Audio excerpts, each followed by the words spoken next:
You felt it before it had a name, didn't you? Before the alarms, before the headlines, before the room even realized it was standing on a trap door. That moment when the air shifted and something in you went quiet instead of loud, because you already knew. That's the part they can't forgive you for. Everyone else was busy performing certainty, loud opinions, safe conclusions, copy-paste beliefs. And you didn't rush, you didn't echo, you didn't need permission to see what was already forming underneath the noise. While they were clapping for the illusion, you were watching the seams. That's why they keep asking it like a crime scene question. How were you the first to call this? Not what you said, how. Because if they admit what, they have to admit who you are. See, prediction isn't magic. It's memory, not memory of facts, memory of patterns. You've lived long enough in chaos to recognize its footsteps. You've watched systems rot from the inside before the smell reaches the crowd. You've survived enough betrayals to hear the pause before the lie. Pain trained your perception when comfort trained theirs to sleep. That's the paradox they can't solve. You look calm, almost gentle, until reality bends exactly where you pointed. You sound quiet, until silence proves you right. They labeled you intense, unstable, too much. Because that was easier than admitting you were accurate. They were watching the stage. You were watching the shadows behind the curtain. And when it finally happened, when the truth broke cover and sprinted into daylight, everyone froze. Not because it was shocking, but because you had already said it out loud. That's when the room changes. That's when respect turns into fear wearing a polite face. That's when they stop debating and start studying you. Because now there's a new problem. If you saw this coming, what else do you see? You weren't guessing. You were triangulating. Signals they dismissed. Details they laughed at. Tiny inconsistencies that didn't add up unless you zoomed out far enough to see the whole machine.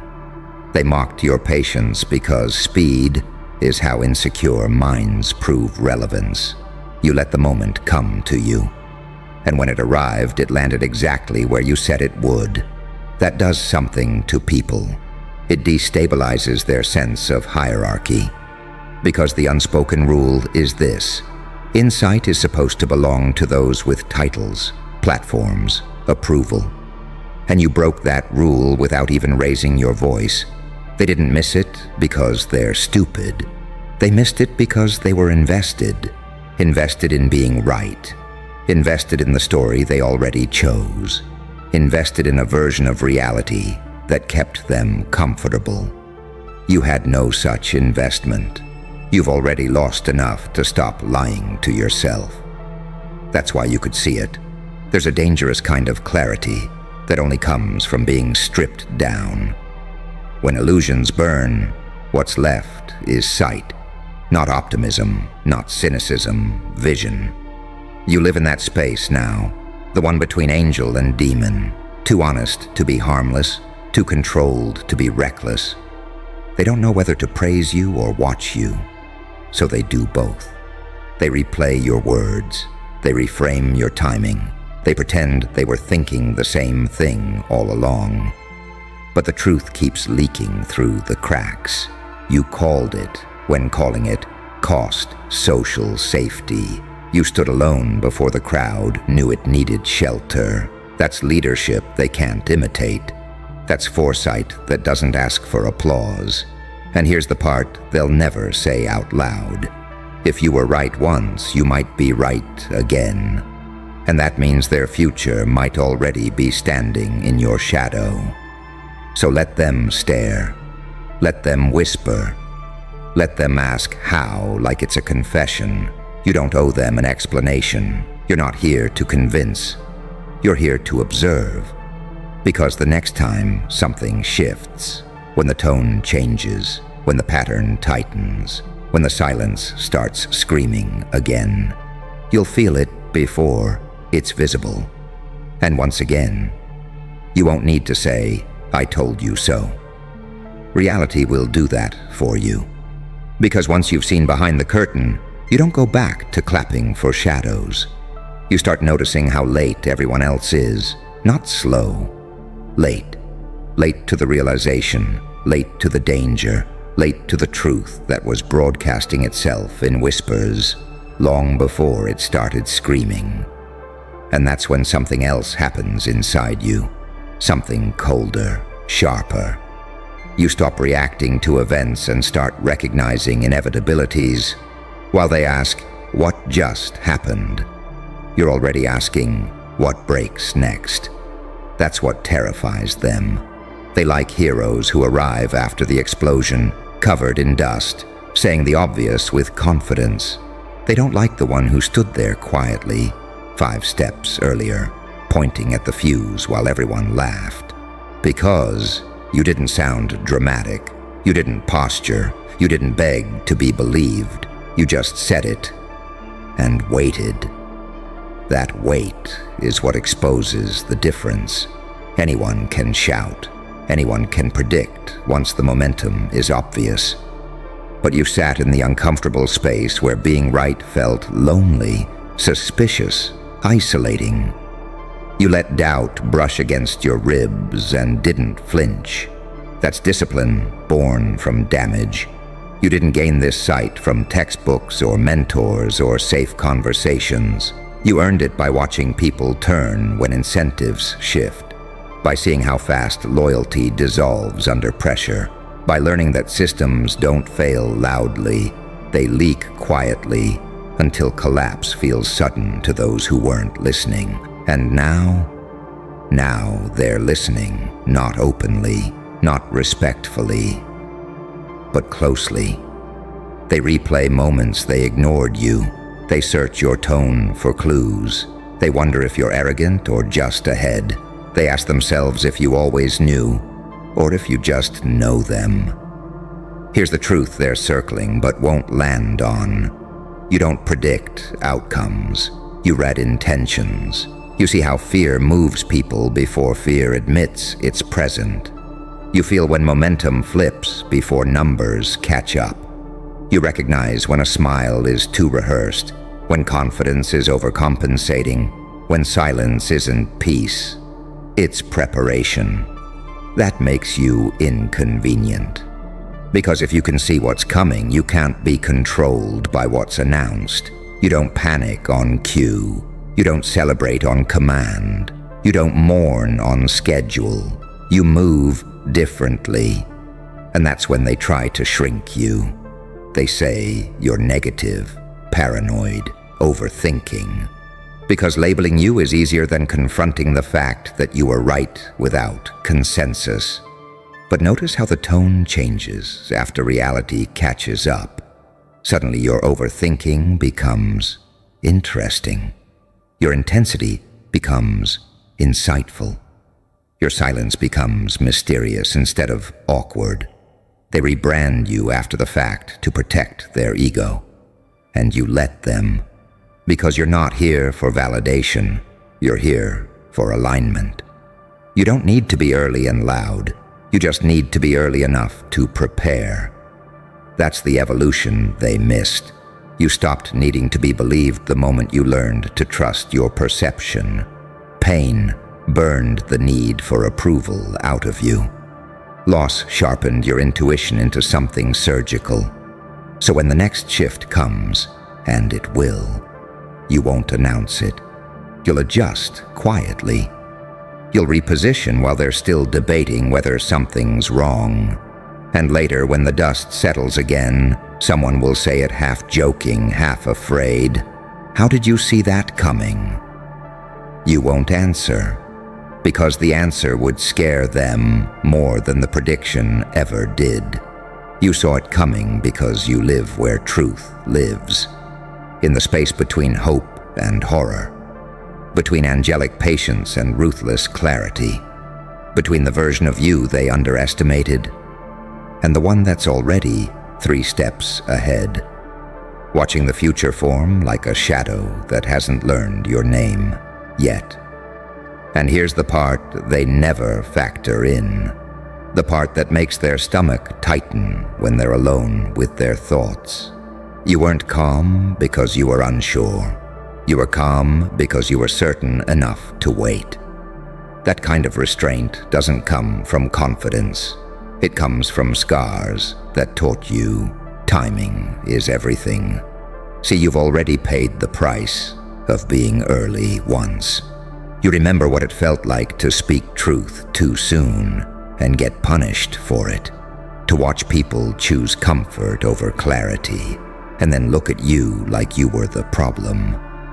That taught you something brutal and invaluable. Truth doesn't need volume. It needs positioning, so you adjusted. You learned to let people reveal themselves. You learned to let situations ripen until denial could no longer protect them. You learned that the most dangerous move isn't prediction, it's patience. That's why when it finally unfolded, you didn't celebrate. You didn't gloat. You didn't even look surprised. You looked prepared. And that's when it clicked for them. Because anyone can guess, right once. But only someone who knew would already be standing exactly where the fallout wouldn't hit. That's the detail they can't unsee now. They start replaying everything. Your pauses, your silences, the moments you disengaged early. They realize you weren't distracted. You were reallocating attention. You weren't quiet. You were conserving energy. You had already accepted what was coming. They were still negotiating with fantasy. And here's where the paradox tightens its grip. You don't look like a prophet. You don't sound like a threat. You don't posture like someone who knows, which makes it worse. Because the most unsettling thing in a collapsing system isn't the loud rebel. It's the composed observer who already packed their bags. They can't tell if you're compassionate or calculating, if you care deeply or not at all, if you're an angel trying to warn them, or a demon who already moved on. That ambiguity is your armor. You don't need to intimidate. Your accuracy does that for you. And now they watch your reactions instead of the news. They track your tone instead of the data. They study what you ignore because they've learned the hard way that your disinterest is a signal. When you disengage, something's wrong. When you go quiet, something's forming. When you reposition, something's about to snap. You've become a living early warning system, and you never asked for that role. It was assigned to you by survival. Pain forced you to zoom out when others zoomed in. Loss trained you to read between the lines instead of the headlines. Betrayal taught you that people don't lie with words. They lie with timing. So when everyone else was distracted by noise, you were listening to rhythm. When they chased certainty, you tracked probability. When they waited for permission to panic, you were already adapting. That's why their question keeps looping back, louder each time. How were you the first to call this? Because admitting the answer would require admitting this. You're not reactive, you're calibrated. You're not lucky, you're conditioned. You're not cold, you're clear. And clarity is terrifying to people who survive on denial. So let them miss the next one, too.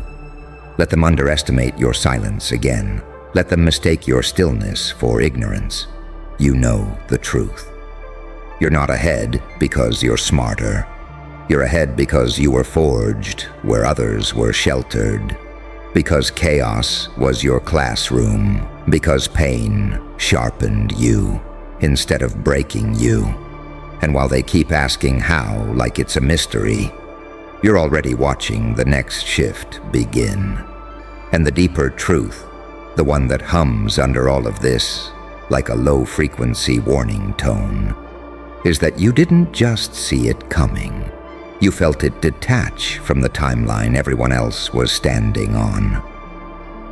That's the kind of awareness that doesn't come from intelligence alone. It comes from having your nervous system rewired by impact, from being forced to read rooms because safety depended on it, from learning that survival isn't about optimism, it's about anticipation. You don't scan for facts. You scan for fractures. You notice when enthusiasm is synthetic, when agreement is rushed, when certainty shows up too early, too clean, too rehearsed, because you've learned something most people never do. Truth is rarely loud at first. It arrives quietly, out of sync, slightly uncomfortable, and you've trained yourself not to flinch at discomfort. That's why you could stand there while everyone else celebrated the wrong thing. That's why you didn't join the chorus. That's why your silence felt heavier than their noise. They confuse intuition with guesswork because they've never lived inside their own instincts. They outsource their judgment to trends, authority, momentum. You don't. You've already watched authority lie. You've already watched trends collapse. You've already seen momentum carry people straight into walls they insisted weren't there. So you stopped asking, is this popular? You stopped asking, is this approved? You started asking, does this hold under pressure? And the moment it didn't, you knew. That's when the switch flips inside you. Not panic, not excitement, calibration. You go still. Your breathing slows. Your mind stops chasing outcomes and starts mapping consequences. That's stillness. That's the thing they misread every time. They think you're detached. They think you don't care. They think you're emotionally distant. What they don't understand is that this is you locking in, because emotion clouds timing. And timing is where power lives. You don't rush to be right. You let reality walk itself into the corner you already measured, and when it does, when the collapse, the reversal, the exposure finally hits, you don't feel vindicated. You feel confirmed, not in ego, in alignment. That's why you don't celebrate when everyone else finally sees it. You're already past that moment. Your attention has moved on to the secondary effects, the aftershocks, the things that happen because everyone missed the warning. They're still processing the headline. You're already watching behavior change. They're asking who to blame. You're watching who adapts and who freezes. They're shocked. You're sorting. Because being early doesn't make you loud. It makes you strategic. And here's the part that cuts deepest for them. You didn't need a crowd to validate your perception. You trusted yourself in isolation. That's rare. That's dangerous. That's the kind of self-reliance systems can't predict. Most people only believe what feels safe to believe. You believe what fits the pattern, even when it costs you social oxygen. That's why when the truth finally surfaces, it feels violent to them. It shatters the fantasy that consensus equals correctness, and you become the living proof that it doesn't. So now they watch you differently. They weigh your silence. They hesitate when you disengage. Because somewhere deep down, a realization has set in. If you were right before anyone else, then the next time you go quiet, the next time you step back, the next time you stop investing, something is already unfolding, and they know it. You've become the anomaly in their mental models, the variable they can't control, the observer who doesn't need permission to see.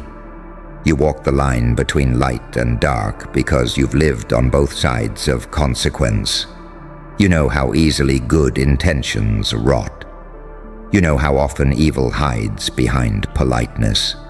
That's why your clarity doesn't come with comfort. It comes with weight. And you carry it anyway, because you understand something most never will. Being first isn't about prediction. It's about listening to reality before it starts explaining itself. And you've learned how to listen, and that listening, it never shuts off. It hums beneath your thoughts, beneath conversations, beneath the surface of moments that everyone else takes at face value. You hear what isn't being said.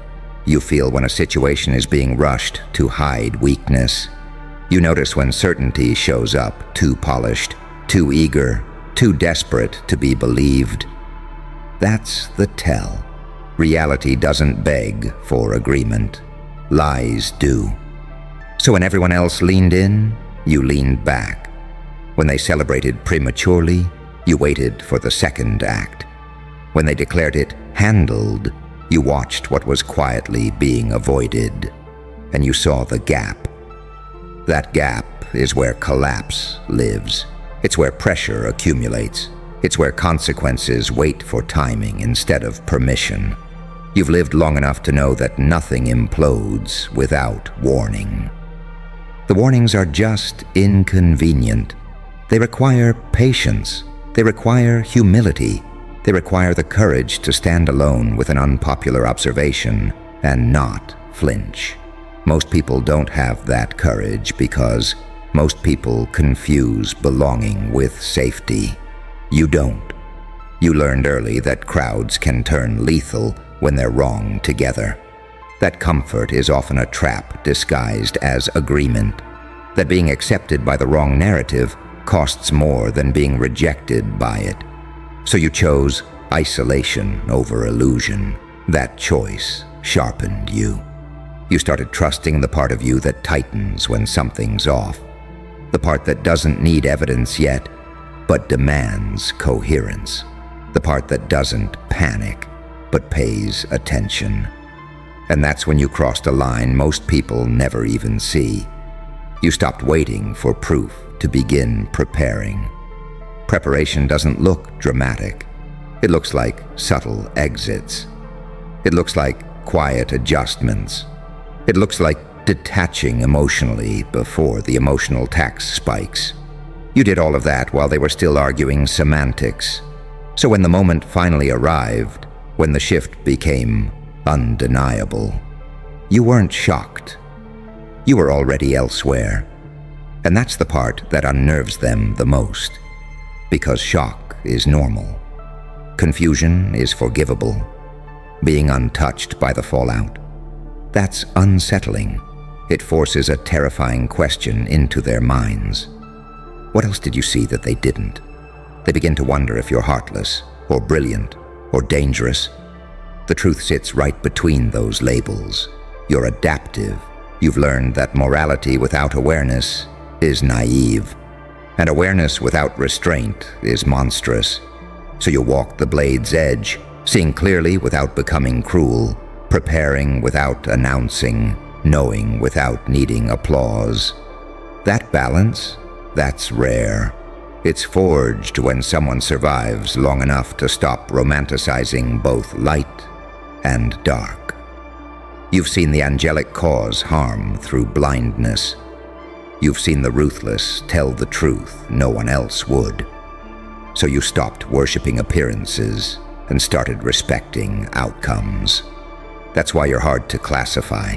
They can't tell if you're pessimistic or realistic, if you're hopeful or resigned, if you're detached or deeply invested. And that uncertainty makes them nervous, because predictable people are easy to manage. You're not. You don't announce your moves. You don't react on schedule. You don't need consensus to act.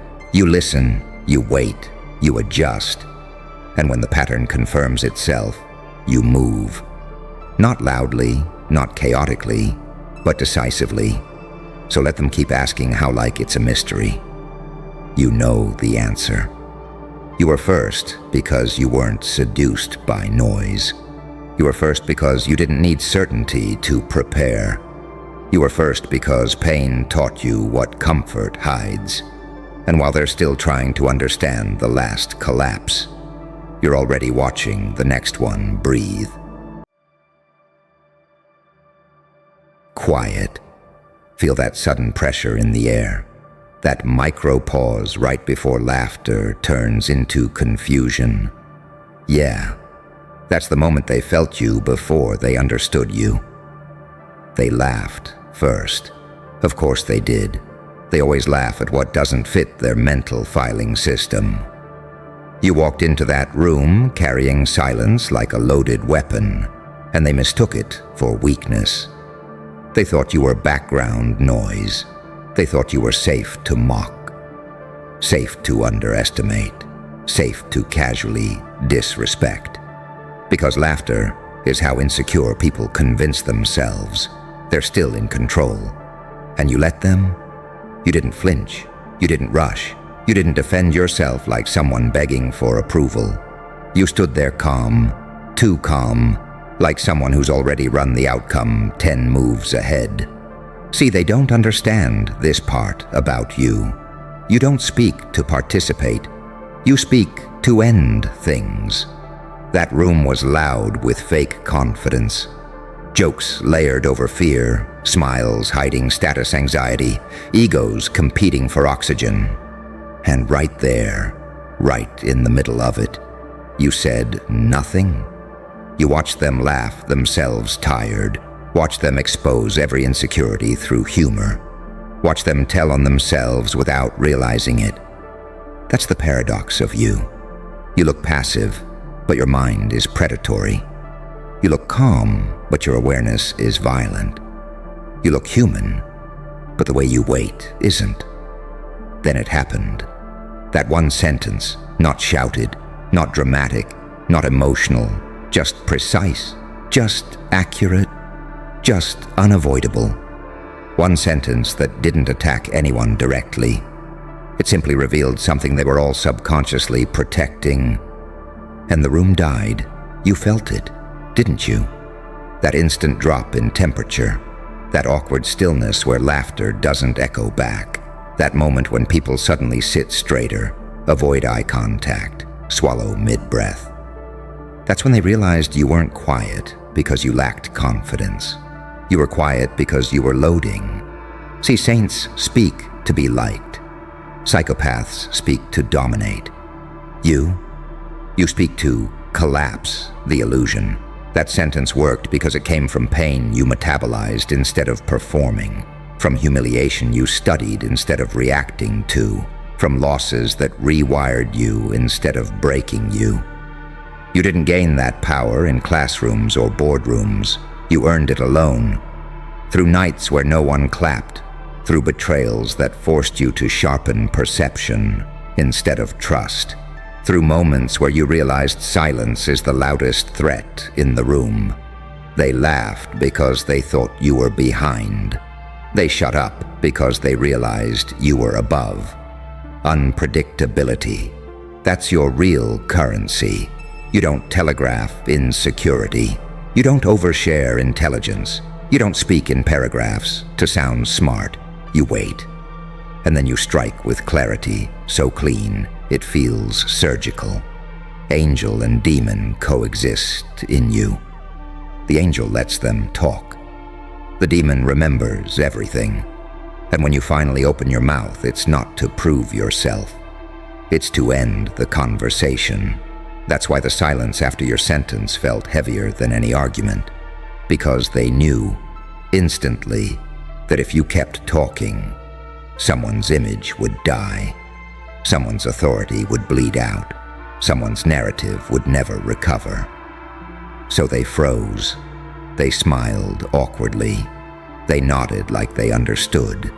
They mentally rewound your words again and again, trying to figure out how you saw that angle, how you spotted that contradiction, how you said so much without saying too much. And you didn't enjoy it outwardly. You didn't smirk. You didn't celebrate. Because power doesn't announce itself. Power leaves people quiet and confused. Let them laugh. Let them underestimate. Let them assume silence means softness. You know the truth now. One sentence, when it's forged in pain, sharpened by patience and delivered without fear, can shut down an entire room. And the most dangerous part, you didn't even raise your voice. You just reminded them that you see everything. And here's the part they'll never admit out loud. That sentence didn't scare them because it was clever. It scared them because it was accurate. Accuracy is terror to people who survive on performance. You didn't attack their opinions. You didn't challenge their intelligence.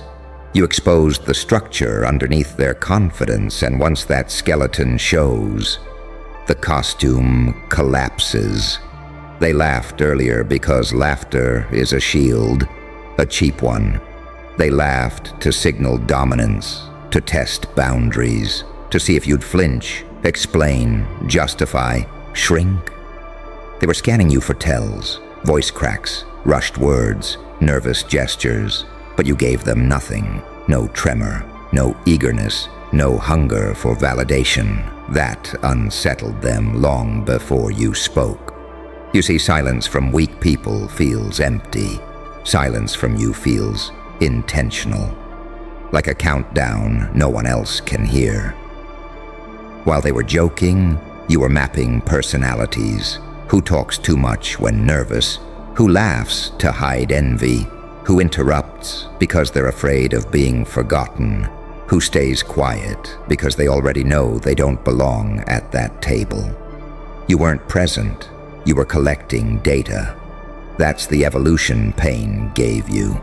You learned that observation is leverage, that patience sharpens truth, that the loudest room is usually the least secure. And when you finally spoke, you didn't bring emotion into it. Emotion is predictable. You brought a clarity, and clarity cuts deeper than rage ever could. One sentence, no insults, no flexing, just a line so clean, it forced everyone to reevaluate their position in real time. That's why the silence felt violent, because silence after laughter isn't neutral. It's submission trying to disguise itself as politeness. They didn't stop talking because they agreed. They stopped talking because they didn't know where you were aiming next. That's the duality they sensed in you. The saint who listens, the demon who remembers, the calm face, the ruthless perception. You don't dominate rooms by force. You dominate by contrast. Your restraint makes their chaos obvious. Your precision makes their noise look sloppy. Your timing makes their confidence feel premature. They couldn't argue with you because arguments require ground to stand on. And you quietly removed the ground. That's when something shifted. You felt it before you saw it. People leaning back instead of forward, eyes darting, calculating, laughter dying mid-breath. The sudden respect that doesn't come with compliments, but distance. Distance is how people treat what they don't understand. From that moment on, every word you didn't say became heavier than everything they said combined. They started watching you instead of each other, waiting, measuring, wondering if you were done or just getting started. That's power refined through suffering. Not explosive, not dramatic, controlled, delayed, intentional. You didn't always have this. You earned it by being underestimated too many times, by being laughed at when you were learning, by swallowing reactions until they turned into insight, by realizing that proving people wrong is cheap, but letting them realize it themselves is devastating. They laughed because they thought you were behind the curve. That sentence shut them down because they realized you were outside the curve entirely. And here's the secret they felt but couldn't name. You don't need the room. The room needs you to stay quiet. That's why they'll remember that moment long after they forget the jokes. They'll replay your words alone. They'll question their instincts. They'll hesitate next time before laughing too quickly at someone silent, because now they know what silence can hide. And you don't rush the next move. You don't explain the sentence. You don't soften the impact. You let the quiet do the work. Because once people realize a single sentence from you can dismantle the room, they start hoping you never speak again. And that hope, that fear dressed as politeness, that's when you know you've already won. And that victory didn't feel loud, did it? It felt still, like standing at the center of a storm that suddenly realized you were the eye. After that moment, everything changed, but nothing was announced. No applause, no confrontation, just a subtle recalibration of reality around you. They started choosing words more carefully. They stopped interrupting you. They laughed softer, checked your face first, waited to see if you'd react. Because once people understand, you don't speak often, but when you do, it counts. They become prisoners of anticipation. That's the psychological chokehold. Not dominance through noise, but dominance through potential. They don't fear what you said. They fear what you haven't said yet. And here's the part that messes with them the most. You didn't change afterward. You didn't puff your chest. You didn't capitalize on the moment like someone desperate for status. You went back to silence like nothing happened. That's what broke them. Because anyone can land a punch. Only predators can walk away without checking the damage. They realized something terrifying in that quiet aftermath. You're not reactive, you're selective. You don't argue every point because you don't need to win every exchange. You don't explain yourself because clarity isn't something you negotiate. You let people reveal how shallow their thinking is before you ever step in. Pain taught you that. Being misunderstood taught you that. Being laughed at while you were still assembling your mind taught you that.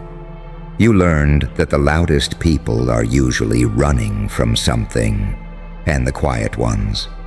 They're usually building something. That's the demon in you, the part that studies before it moves. That's the angel in you, the part that doesn't destroy unless necessary. You could have humiliated them. You could have dismantled egos one by one. But you chose a single sentence because restraint is more threatening than excess. They felt judged without being accused, cornered without being attacked, exposed without being named. That's high-level power. That's psychological warfare without fingerprints. From that moment on, the room was never neutral again. Every conversation had a ghost in it. Your sentence. People don't forget moments that rearrange their internal hierarchy. They pretend to move on, but something inside them stays alert. They remember who made them feel small without raising their voice. They remember who turned laughter into silence. And here's the truth you now carry, like a blade under your coat. You don't need to repeat yourself. Once is enough. That's why you don't rush to speak again. You let the memory do the work. You let the echo linger. You let their minds keep chewing on it long after the meeting ends. Because you understand something most people never will. Real power doesn't shout. It waits. And when you walk out of that room, you take something with you. Not approval, not validation. You take control of the frame. They can laugh at others now, but it won't feel the same. They'll hesitate. They'll second guess. They'll wonder if silence is loading something dangerous again. That's the evolution from someone who wanted to be heard to someone whose silence is respected. You didn't become this by being lucky. You became this by surviving moments where you had every reason to snap and didn't. By letting pain sharpen perception instead of dulling it. By learning that timing is more lethal than volume. So let them laugh in other rooms. Let them test other people. Let them mistake noise for strength. You already know the truth. One sentence from the right mouth at the right moment can shut the entire world up. And you're just getting warmed up. And what they'll never be able to explain no matter how many times they replay it, is why that sentence worked.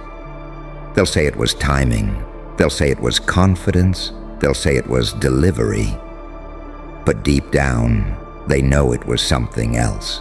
It worked because you weren't speaking from the room. You were speaking above it. Everyone else was trapped inside the moment, defending status, performing intelligence, jockeying for relevance.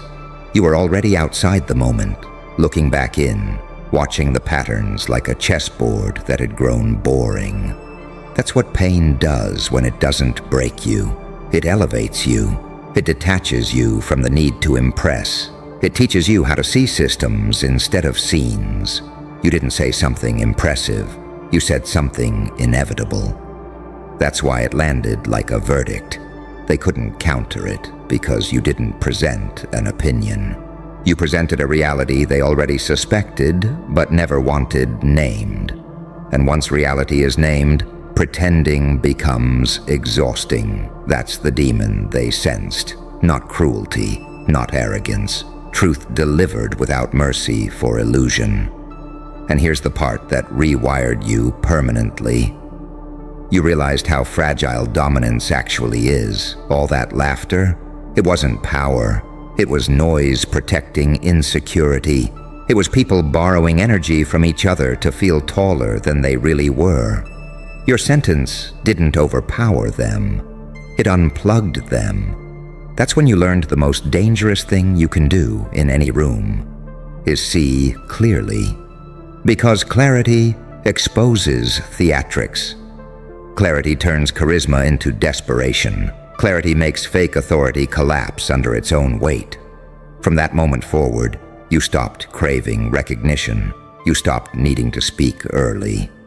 You stopped mistaking engagement for influence. You understood something sacred and terrifying. You don't need to participate in every conversation to control its direction. Now, when you enter rooms, you feel it immediately. The subtle recalibration. People clock your presence without knowing why. Something in your stillness tells them you're not hunting attention. You're observing threats. They can't tell if you're kind or dangerous. And that ambiguity keeps them respectful. That's the paradox you carry. The saint who doesn't need to harm. The psychopath who knows exactly how to, if pushed. And you don't announce that power. You let people discover it the hard way. Every laugh they throw at you now is tentative. Every joke is a test balloon. Every interruption is followed by a quick glance at your face. Because once someone has watched you end a room with one sentence, they never assume safety again. And you don't abuse that. That's what separates you from tyrants. You don't speak to dominate. You speak to correct reality. You save your words like ammunition. You don't fire unless the moment demands it. You don't waste them on ego contests, because you know this. The quieter you are, the more gravity your voice gains. That sentence wasn't a peak. It was a signal to yourself that you've crossed a line most people never even see. The line between reacting and deciding, between wanting power and embodying it. They'll remember you as the quiet one who said that thing. They'll tell the story wrong. They'll downplay it. They'll pretend it wasn't that deep. But in their private moments, they'll still feel that silence, that sudden awareness, that feeling of being measured and found, incomplete. And you keep evolving. You let time sharpen you further. You let restraint deepen your impact. You let silence turn into a presence that fills rooms before you ever open your mouth. Because now you know, you don't need to win arguments. You don't need to prove intelligence. You don't need to dominate socially. You just need to wait. And when the moment comes, when laughter gets too loud, when confidence gets too sloppy, when illusion begs to be corrected, you'll speak one sentence, no emotion, no apology, and the world will remember how quiet it can get. And that quiet you create, it doesn't fade, it haunts, because silence after truth isn't empty. It's crowded with realization. Every person in that room felt something slip out of alignment. Not you, them. You didn't rise above them. They fell beneath themselves. That's the part no one teaches. Real dominance doesn't look like expansion. It looks like contraction. People shrinking inward, recalculating who they are in relation to you. You watched it happen in real time. Shoulders stiffen, eyes narrow. Minds scramble to rebuild an internal hierarchy that just collapsed without warning. And you didn't rush to fill the space. You let the void breathe. Because you understand something primal. Humans fear gaps they can't control. Silence forces self-reflection, and self-reflection is brutal to people who built their identity on noise. They wanted you to follow up, to soften it, to clarify, to give them an exit. You didn't. That's when the power locked in. They couldn't tell if you were finished or just merciful. They couldn't tell if you saw more than you said. They couldn't tell if the next sentence would dismantle them personally. So they behaved. That's how wolves train a pack without ever baring teeth. You didn't realize it then, but that moment rewrote your internal compass. Something in you clicked into place. You stopped equating speech with importance. You stopped thinking faster responses meant stronger ones. You learned to let the room come to you. From then on, your presence alone began shifting atmospheres. People sense when someone has learned restraint the hard way. It's in the eyes, in the pacing, in the way you don't rush to fill dead air. You became someone who doesn't chase reactions. You select moments. That's the evolution pain grants when it's fully integrated. You no longer bleed when underestimated. You observe. You see, laughter used to sting. It used to feel like rejection. Now it feels like information. You can tell who laughs from fear, who laughs from envy, who laughs because they don't want to be the next target. That one sentence trained you.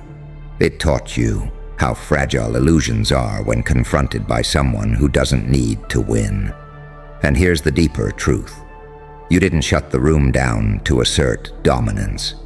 You shut it down because you refused to live inside false realities anymore. That sentence was alignment. Your internal truth finally matching your external voice. No over-explaining, no shrinking, no disguising clarity to make others comfortable. That's why it felt irreversible. After that, you can't go back to playing small. You can't pretend not to see patterns. You can't unlearn how easy it is to collapse noise with precision. You've crossed into a different mode of being, where words are instruments, not fillers, where silence is a tool, not a void, where attention bends toward you without effort. They'll still laugh sometimes. Old habits die hard. But the laughter will always carry hesitation now. Because once someone has watched you shut a room down with one sentence, they never fully relax around you again.